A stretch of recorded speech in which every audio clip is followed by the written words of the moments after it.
ಎಲ್ಲಿ ಕಳೆ ಇಲ್ಲ, ಎಲ್ಲಿ ಟೋಟಲಿ ಕಳೆನ ಬರಂಗಿಲ್ರಿ. ಪ್ಲಸ್ ನಮ್ಮ ಗುನ್ನಿ ಹೆಂಗ್ ಬಂದೈತಿ ನೋಡ್ರಿ, ನೈಟ್ರೋಜನ್ ಫಿಕ್ಸೇಷನ್ ಆಗೋದ್ರಿಂದ ಕಬ್ಬು ಹಾಕಿದೀವಿ ನಾವು. ರಾಜೇಂದ್ರ ಕುಬ ಅವರು ನಮ್ದು ಯಾವುದೇ ಭೂಮಿ ಇರ್ಲಪ್ಪ ನಿಮ್ದು, ಇದು ನಮ್ ಗೊಬ್ಬರ ಹಾಕಿ ಬೆಳೀರಿ ಅಂತ ಹೇಳಿದ್ರು ನಮ್ಗೆ. ಎಲ್ರಿಗೂ ನಮಸ್ಕಾರ. ನನ್ನ ಹೆಸರು ಮಹಾದೇವ್ ಅಂತ ಹೇಳಿ. ನಮ್ದು ವಿಜಯನಗರ ಡಿಸ್ಟ್ರಿಕ್ಟ್ HB ಹಳ್ಳಿ ತಾಲೂಕು ಬನ್ನಿಕಲ್ ಗ್ರಾಮ. ನಾವು ಇದು ಕಬ್ಬು ಮಾಡಿದೀವಿ. ಮೊನ್ನೆ ಲಾಸ್ಟ್ ಟೈಮ್ ಒಂದು ವಿಡಿಯೋ ಹಾಕಿದ್ದೆ ನಾನು, ರಾಜೇಂದ್ರ ಕುಬ ಅವರು ಹಾಕಿದ್ರು ಅನ್ಸುತ್ತೆ. ನಾವಿಲ್ಲಿ ಕಬ್ಬಿನ ಮಧ್ಯದಲ್ಲಿ ಮೆಂತೆ ಹಾಕಿದೀವಿ. ಸೊ ಇದರಿಂದ ನಮ್ದು ಕಳೆನ ಬಂದಿಲ್ಲ ನೋಡ್ರಿ, ತೋರ್ಸ ನೋಡಿ ಸರ್. ಇದು ಎಲ್ಲಿ ಕಳೆ ಇಲ್ಲ, ಎಲ್ಲಿ ಟೋಟಲಿ ಕಳೆನ ಬರಂಗಿಲ್ರಿ. ಪ್ಲಸ್ ನಮ್ಮ ಗುನ್ನಿ ಹೆಂಗ್ ಬಂದೈತಿ ನೋಡ್ರಿ, ನೈಟ್ರೋಜನ್ ಫಿಕ್ಸೇಷನ್ ಆಗೋದ್ರಿಂದ ಗುನ್ನಿ ಯಾವ ರೀತಿ ಬಂದಿದೆ. ಆಮೇಲೆ ಇದ್ರ ಮಿಡ್ಲಲ್ಲಿ ನಾವು ಅಲಸಂದಿ ಹಾಕಿದ್ವಿ, ಅದನ್ನ ರೂಟ್ರ್ ಮಾಡಿದ್ಮೇಲೆ ಭೂಮಿ ಹೆಂಗಾಗೈತಪ್ಪ ಶಿಡ್ಲಪ್ಪ, ಸೌಳು ಭೂಮಿ ಇದು ನಮ್ದು. ಆಕ್ಚುಲಿ ನೆಲ್ ಕೂಡ ಇದಾಗಂಗಿಲ್ಲ, ಬೆಳೆಯಂಗಿಲ್ಲ ಭೂಮಿ ಅದ. ಇಂತ ಭೂಮಿಲಿ ನಾವು ಇದನ್ನ ಮಾಡ್ತಾ ಇದೀವಿ, ಕಬ್ಬು ಹಾಕಿದೀವಿ ನಾವು. ರಾಜೇಂದ್ರ ಕುಬ ಅವರು ನಮ್ದು ಯಾವುದೇ ಭೂಮಿ ಇರ್ಲಪ್ಪ ನಿಮ್ದು, ಇದು ನಮ್ ಗೊಬ್ಬರ ಹಾಕಿ ಬೆಳೀರಿ ಅಂತ ಹೇಳಿದ್ರು ನಮ್ಗೆ. ಸೊ ಆ ಪ್ರಕಾರ ನಾವ್ ಇದನ್ನ ಮಾಡಕ್ ಪ್ರಯತ್ನ ಮಾಡಿದೀವಿ. ಇದು ಇಟ್ ಈಸ್ ಗುಡ್. ನಾವು ಬಹಳ ಚೆನ್ನಾಗಿ ಬಂದಿದೆ. ಆಕ್ಚುಲಿ ನಾನು ಇಷ್ಟು ಚೆನ್ನಾಗಿ ಬರುತ್ತೆ ಅಂತ ಅನ್ಕೊಂಡಿರ್ಲಿಲ್ಲ. ಒಂದು ಲಾಸ್ಟ್ ವೀಕ್ ಅದಕ್ಕಿಂತ ಬಿಫೋರ್ ನಾನು ವಿಡಿಯೋ ಮಾಡಿದ್ದೆ. ಅದಾದ್ಮೇಲೆ ಒಂದೇ ವಾರಕ್ಕೆ ಬಹಳ ಚೆನ್ನಾಗಿ ಬಂದಿದೆ. ಆಮೇಲೆ ಟೋಟಲಿ ಕಳೆ ಬರಂಗಿಲ್ರಿ ಇದಕ್ಕೆ. ನೀವೇನ್ ಮೆಂತೆ ಪ್ಲಸ್ ಕೊತ್ತಂಬರಿ ನೀವು ಹಾಕೋದ್ರಿಂದ ನೈಟ್ರೋಜನ್ ಸಿಗ್ತದ ಭೂಮಿಗೆ, ಪ್ಲಸ್ ಕಳೆನೂ ಬರಂಗಿಲ್ಲ. ಅದ್ರ ಪಾಡಿಗೆ ಅದು ಬೆಳೀತದ, ಇದ್ರ ಪಾಡಿಗೆ ಇದು ಬೆಳೀತದ. ಈಗ ನೋಡ್ರಿ, ಇದು ಈ ಲೆವೆಲ್ ಬಂದಿದೆ ನಮ್ದು ಮೆಂತೆ. ನೋಡ್ಬೋದು, ಭರ್ಜರಿ ಮೆಂತೆ ಬಂದ್ಬಿಟ್ಟೈತಿ ನೋಡ್ರಿ.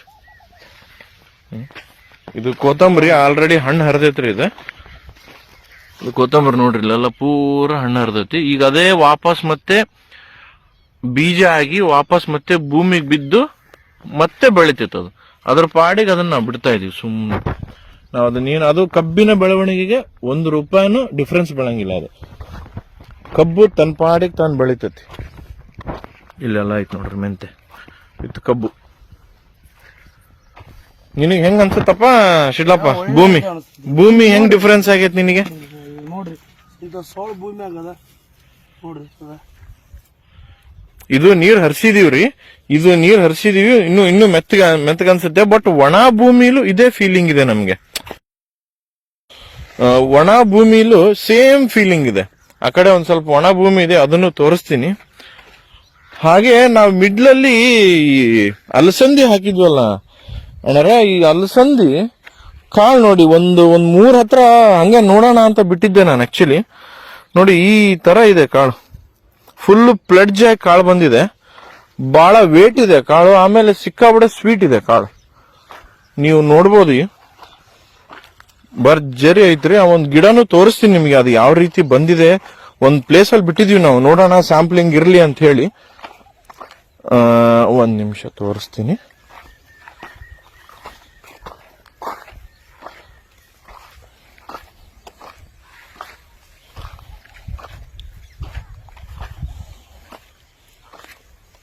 ಇಲ್ಲಿ ನೋಡಿ, ಇದು ಅಲಸಂದಿ.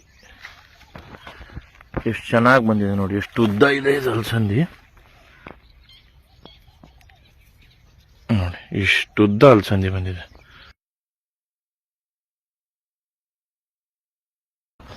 ಎಷ್ಟು ಚೆನ್ನಾಗಿ ಬಂದಿದೆ ನೋಡಿ ಅಲಸಂದಿ. ಸೊ ಅಂಡ್ ಬ್ಯೂಟಿಫುಲ್, ಶೈನಿಂಗ್ ಇದೆ ಸಿಕ್ಕಾಪಟ್ಟೆ ಕಾಳು. ಆಮೇಲೆ ಫುಲ್ ಕಾಳು ಪ್ಲಡ್ಜ್ ಆಗಿ ಬಂದಿದೆ, ಅಂದ್ರೆ ದಪ್ಪನಾಗಿ ಫುಲ್. ಈಗ ಒಂದ್ ತೆಳ್ಳಗ್ ಬಂತು, ಒಂದ್ ದಪ್ಪಾಗಿ ಬಂತು, ಇಲ್ಲ ಫುಲ್ ಚೆನ್ನಾಗಿ ಬಂದಿದೆ ಕಾಳು. ಹೌದ್ರೆ ನೋಡ್ರಿ, ಇಲ್ಲೂ ಇದೆ, ಇನ್ನೂ ಚೆನ್ನಾಗಿದೆ. ಹಿಂಗೆ ಸುಮ್ಮನೆ ಸ್ಯಾಂಪ್ಲಿಂಗ್ಗೋಸ್ಕರ ಬಿಟ್ಟಿದ್ವಿ ನಾವು. ನೋಡಿ ಯಾವ ತರ ದಪ್ಪ ಬಂದಿದೆ, ಯಾವ ರೀತಿ ಉದ್ದ ಇದೆ. ಟೋಟಲಿ 2 ಚೀಲ. ಒಂದ್ ಸ್ಪ್ರೇನ 2 ಸ್ಪ್ರೇ ಮಾಡಿದ್ವಿ. ಅದೇ horticulture oil plus growth promoter ಸೇರಿ ಅದೊಂದ್ ಸ್ವಲ್ಪ ರೋಗ ಬಂದಿತ್ತು, ಅದಕ್ಕೆ ಅವಾಗ ಸ್ಪ್ರೇ ಮಾಡಿದ್ವಿ. ಇದಿಷ್ಟೇ ಇತ್ತು ನಮ್ದು ಅಲಸಂದಿ ಬಿಟ್ಟಿರೋದು ಸ್ಯಾಂಪ್ಲಿಂಗ್ಗೋಸ್ಕರ. ಉಳ್ಕಿದ್ದೆಲ್ಲ ಕೆಡ್ಸಿದೀವಿ ನಾವು. ತುಂಬಾ ಚೆನ್ನಾಗಿದೆ ಸರ್ ಗೊಬ್ಬರ ಮಾತ್ರ, ಅಲ್ಟಿಮೇಟ್. ಎಲ್ಲರೂ ಯೂಸ್ ಮಾಡಬೇಕು. It is totally pure organic ಗೊಬ್ಬರ, 14 ರೀತಿಯ ಪೋಷಕಾಂಶಗಳು ಇರ್ತಕ್ಕಂಥ ಒಂದೇ ಒಂದು ಗೊಬ್ಬರ, ಅದು ಕೂಬಾ ಸಾಯಿಲ್ ಕಂಡೀಷನರ್. ಎಲ್ಲರೂ ಇದನ್ನು ಉಪಯೋಗ ಮಾಡಬೇಕು ಅಂತ ನಾನು ಮನವಿ ಮಾಡ್ತೀನಿ. Thank you. ಆಕ್ಚುಲಿ ಇದು ಕೆಮಿಕಲ್ ಬಳಸಿ ಬಳಸಿ ಬಹಳ ಹಾಳಾಗಿತ್ತು ಹೊಲ, ಈಗ ಎಲ್ಲ ಪೂರ ಮೃದು ಆಗಿದೆ ಹೊಲ. ಎಲ್ರಿಗೂ ನಮಸ್ಕಾರ. ಇದು ವಿಜಯನಗರ ಜಿಲ್ಲೆ HB ಹಳ್ಳಿ ತಾಲೂಕು ಬನ್ನಿಕಲ್ಲು ಗ್ರಾಮ. ಕಬ್ಬು ಮಾಡಿದೀನಿ ನಾನು. ಇದು 10 ಅಡಿ ಅಗಲ ಇದೆ, 2 ಅಡಿ ಸಸಿಯಿಂದ ಸಸಿಗೆ 2 ಅಡಿ ಇದೆ, ಸಾಲಿನಿಂದ ಸಾಲಿಗೆ 10 ಅಡಿ ಮಾಡಿದೀವಿ. ಪ್ಲಸ್ ಮಿಡ್ಲಲ್ಲಿ ನಾವು ಇದಕ್ಕೆ ಕೂಬಾ ಸಾಯಿಲ್ ಕಂಡೀಷನರ್ ಗೊಬ್ಬರ ಉಪಯೋಗಿಸಿದೀವಿ. ಹಾಗೆ ಮಿಡ್ಲಲ್ಲಿ ನಾವು ಕೊತ್ತಂಬರಿ ಮತ್ತು ಮೆಂತೆನ ಹಾಕಿದೀವಿ, ನೈಟ್ರೋಜನ್ ಸಿಗ್ಲಿ ಅಂತ ಹೇಳ್ಬಿಟ್ಟು. ಇಲ್ಲಿ ಮಿಡ್ಲ್ ಇದೆಯಲ್ಲ, ಇದು ನಮ್ ಡ್ರಿಪ್ ಲೈನ್. ಇದು ಮಿಡ್ಲಲ್ಲಿ ನಾನು ಅಲಸಂದಿ ಹಾಕಿದ್ದೆ. ಆಫ್ಟರ್ 60 ಡೇಸ್ ನಾನು ಇದನ್ನ ರೂಟ್ರ್ ಮಾಡಿದೀನಿ. ನಾನು ಅಲಸಂದಿ ತಕ್ಕೊಳ್ಳಿಲ್ಲ, ಹಂಗೆ ರೂಟ್ರ್ ಮಾಡಿದೆ. ಈ ತರ ಇದೆ ಬೆಳೆ. ಕೂಬಾ ಸಾಯಿಲ್ ಕಂಡೀಷನರ್ ಆಲ್ರೆಡಿ 8 ಬ್ಯಾಗ್ ಹಾಕಿದೀನಿ. 120 ಡೇಸ್ ಬಿಫೋರ್ ಇನ್ನು 8 ಬ್ಯಾಗ್ ಹಾಕ್ಬಿಡ್ತೀವಿ. ಟೋಟಲ್ 16 ಬ್ಯಾಗ್ ನೋಡ್ತೀವಿ. ಆಕ್ಚುಲಿ ಇದು ಕೆಮಿಕಲ್ ಬಳಸಿ ಬಳಸಿ ಬಹಳ ಹಾಳಾಗಿತ್ತು ಹೊಲ, ಈಗ ಎಲ್ಲ ಪೂರ ಮೃದು ಆಗಿದೆ ಹೊಲ. ನೋಡೋಣ ಹೆಂಗ್ ಬರುತ್ತೆ ರಿಸಲ್ಟ್ ಅಂತ. ಇದು ನಮ್ಮ ಹೊಲ. ಇದು ಈಗ ಆಲ್ರೆಡಿ ಗುನ್ನಿಗಳು ಕಿತ್ತಿದೆ, ನೀವು ನೋಡ್ಬೋದು. ಅರೌಂಡ್ 5, 6, 7 ಈ ತರ ಬಂದಿದೆ. ಚೆನ್ನಾಗಿದೆ, ಗೊಬ್ಬರನು ಬಹಳ ಚೆನ್ನಾಗಿದೆ.